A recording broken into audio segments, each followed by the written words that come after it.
ஆமா. ஹாய் செல்லன்ஸ். வாங்க இன்னைக்கு நம்ம வீட்ல என்ன ஸ்பெஷல்னு பாப்போமா? பார்க்கலாமே. இன்னைக்கு சமைச்சது நம்ம பூஜா குட்டி தான். வாங்க என்ன சமைச்சிருக்காங்கன்னு பார்க்கலாம்.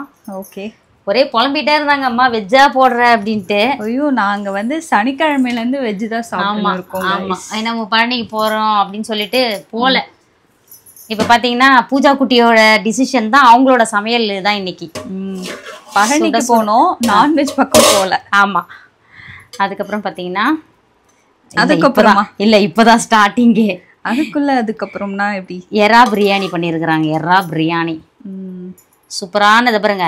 தீக்கல அப்படின்றதுக்காக உள்ள அங்க பாருங்க, உள்ள பாருங்க, சூப்பரா தீக்காம ஒரு அருமையான பிரியாணி பண்ணிருக்கிறாங்க பட்டுக்குட்டி.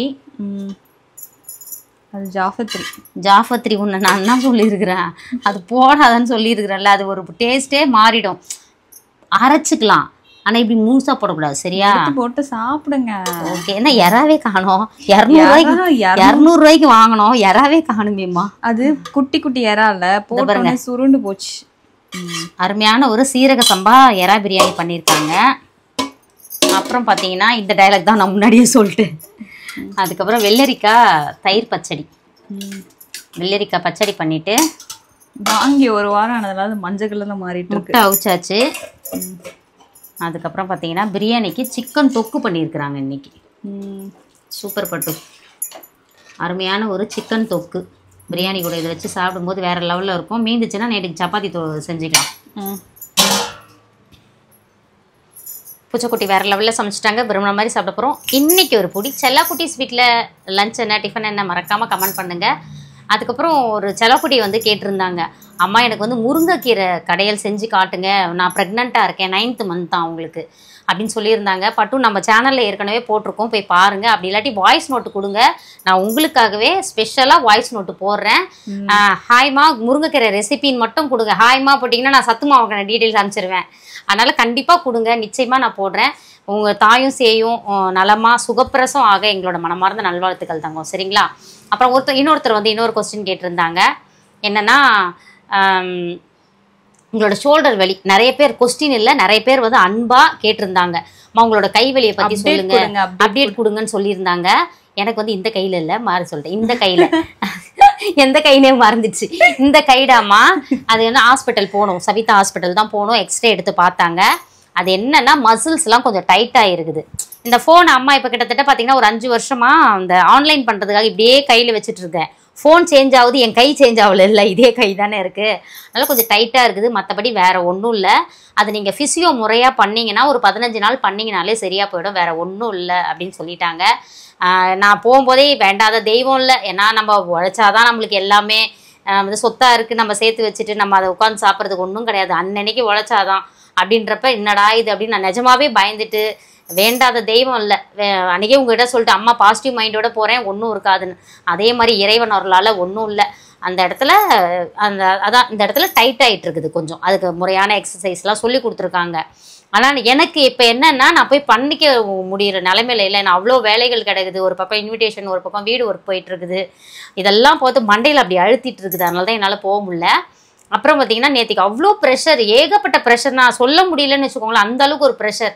அப்போ உடனே நான் என்ன பண்ணேன், எங்கள் அம்மாவோட சாரி எடுத்து கட்டினேன் பாருங்கள். இந்த சாரியை பிரச்சனை அப்படியே குறைஞ்சி எனக்கு தாலாட்டு பாடுற மாதிரி ஆயிடுச்சு. ஒன்றும் பிரச்சனை இல்லை, இதெல்லாம் கொஞ்சம் நாளைக்கு வீடு கொடுத்தன போயிட்டீங்கன்னா உனக்கு எதுவும் இருக்காதுன்னு அம்மாவே வந்து ஆறுதல் சொல்கிற மாதிரி இருந்துச்சு. ஏன்னா அது அனுபவிச்சது தான் தெரியும். அவ்வளோ ஒரு ப்ரெஷர் இருந்துச்சு மண்டைக்குள்ளே. அதுக்கப்புறம் பார்த்தீங்கன்னா இன்னொருத்தவங்க கேட்டிருந்தாங்க, நான் சொல்லிடுறேன் அவங்களுக்கு பதில் சொல்கிறேன். நேற்றுக்கே கமெண்ட்டில் சொல்லியிருந்தேன். என்னென்னா இப்போ வந்து பூஜா எம்எஸ்சி டிகிரி 2 டிகிரி முடிச்சுட்டு யூடியூப் போயிட்டாங்க. ஜெய்யும் வந்து ஷாப் பார்த்துக்கிறான். வர்ஷா நீயாவது படிச்சுட்டு உன்னோட வேலையை பார்ப்பியா அப்படின்னு கேட்டிருந்தாங்க. அதாவது படிப்புன்றது அறிவுக்கு, சரிங்களா? படிக்கிறதே நம்மளோட அறிவை வளர்த்துக்கணும், அப்படி தான். அதுக்கு அப்புறம் இன்னொன்றும் சொல்லியிருந்தாங்க, அதுக்கு நீங்கள் பேசாமல் ஒரு ஐஃபோன் வாங்கி கொடுத்துட்டு முடிச்சிருந்தா இவ்வளோ செலவு பண்ணியிருக்க வேண்டாமே அப்படின்னு சொல்லியிருந்தாங்க. ஐஃபோன்னா பிறக்கும் போதேமா வாங்கி கொடுத்துட முடியும் இல்லை இல்லையா? ஒரு நம்மளுக்குன்னு ஒரு அறிவு வர வரைக்கும் நம்ம அவங்க குழந்தைங்களோட முடிவை நம்ம தான் எடுப்போம். எதுக்குங்க நீங்க படிச்சு வேலைக்கு போறீங்க? சாப்பிடணும், நல்ல ட்ரெஸ் வாங்கணும், ஹாப்பியான லைஃப், அது எல்லாமே இதுல கிடைக்குது. இன்னொன்னு, அதாவது ஒரு இடத்துக்கு நீங்க வேலைக்கு போனீங்கன்னு வச்சுக்கோங்களேன், ஒரு 8 ஹவர் வந்து நம்ம அவங்களோட அடிமையா தான் இருக்கணும். நான் அதை தான் சொல்லுவேன். ஒரு 8 ஹவர் நீங்க அதை தான் பண்ணிட்டு இருக்கணும். இது அவங்களுக்கா பிடிச்சத பண்றாங்க. அதையும் மீறி வர்ஷாக்குட்டி நான் வேலைக்கு போவேன்னா தாராளமா அவ போட்டோம். வேலையும் போய் பாத்துக்கிட்டு இதையும் பாத்துக்கிட்டா யார் வேண்டாம்னு சொல்றாங்க. எங்க அம்மா யாரையுமே கட்டுப்படுத்தல, நீ வீட்டுக்கு இல்ல இத பண்ணு அது பண்ணு சொல்லவே கிடையாது. யூடியூப் கூட யாரையுமே பிரஷர்ல. பூஜாவா ஸ்டார்ட் பண்ணா அந்த லாக்டவுன் பீரியட்ல, காலேஜ் லீவ் இல்லையா, அப்போ ஸ்டார்ட் பண்ணா. அதுக்கும் ஒருத்தர் தூண்டுகோலா இருந்தாங்க, பூங்கோதை. அவங்க இப்ப இல்ல, இறந்துட்டாங்க. பூஜா குட்டி நீ வந்து யூடியூப் சேனல் ஸ்டார்ட் பண்ணு, இவ்வளோ அழகா சமைக்கிறியே அப்படின்னு சொல்லிட்டு அவங்க தான் வந்து அவளுக்குள்ள இருந்த ஒரு ஆர்வத்தை தூண்டி விட்டது. அவங்க இப்ப நம்மளோட இல்லைனாலும் ஒவ்வொரு டைமும் பூஜா சொல்லிட்டே இருப்பா, பூங்கோதை ஆண்டி தாம்மா எனக்கு வந்து இதை எனக்கு சொன்னாங்க, அவங்களால தான் இதுன்னு சொல்லிட்டு அவன் நினச்சிக்கிட்டே இருப்பா. அவங்க மேலே இருந்தாலும் அவன் நினச்சிட்டு இருப்பா. என்ன சொல்ல வரேன்னா, அவங்கவுங்க விருப்பம்டாமா, நம்ம யாரையும் ஒருத்தரையும் ஃபோர்ஸ் பண்ணக்கூடாது. அறிவுன்றது நம்மளோட கடமை, அவங்களுக்கு கொடுக்க வேண்டியது. படிச்சா அறிவு வளரும். இப்ப யூடியூப் சேனல் ரன் பண்றாங்களே, இதெல்லாம் எப்படி பண்றாங்க? படிச்சதாலதான். கரெக்டா பட்டு? இப்ப எனக்கு வந்து நான் ரன் பண்ணணும்னா எனக்கு ஒரு அளவுக்கு அப்படியே வச்சு போடதான் தெரியும். அதுல போய் எடிட் பண்றது அந்த மாதிரி எனக்கு எதுவும் தெரியாது. அப்படின்றப்ப அதுவும் ஒரு வளர்ச்சி தான். நம்ம படிக்க வச்சுட்டோம், அதுக்கப்புறம் என்ன பண்ணுவாங்களோ அது அவங்க விருப்பம். உங்களுக்கான கேள்விக்கு பதில் சொல்லிட்டேன்னு நினைக்கிறேன்.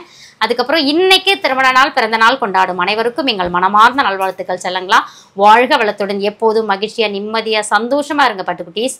அதாவது ஒரு இடத்துல வேலை செய்யறதால அடிமைன்னு சொல்ல வர்றது அவங்கவுங்களுக்கு ஒரு தாட் இருக்கும், சொந்தமா பிஸ்னஸ் பண்ணலாம். ஏன்னா நிறைய பேர் வேலைக்கு போறவங்களே நம்ம என்ன பிஸ்னஸ் பண்ணலாம் யோசிச்சு பண்றாங்க. ஒரு சிலர் பிஸ்னஸையும் வேலையுமே கூட சேர்த்து பண்றாங்க. ஸோ எல்லாமே நம்மளோட வருமானத்தை அதிகரித்து நம்ம குடும்ப சந்தோஷத்துக்காக தான். நம்ம குடும்பம் சந்தோஷமா இருக்குது, அது யாரையும் பாதிக்காமல் இருக்குதுன்னு நம்ம செய்கிற எதுவும் சரிதான். வாழ்க வளத்துடன்.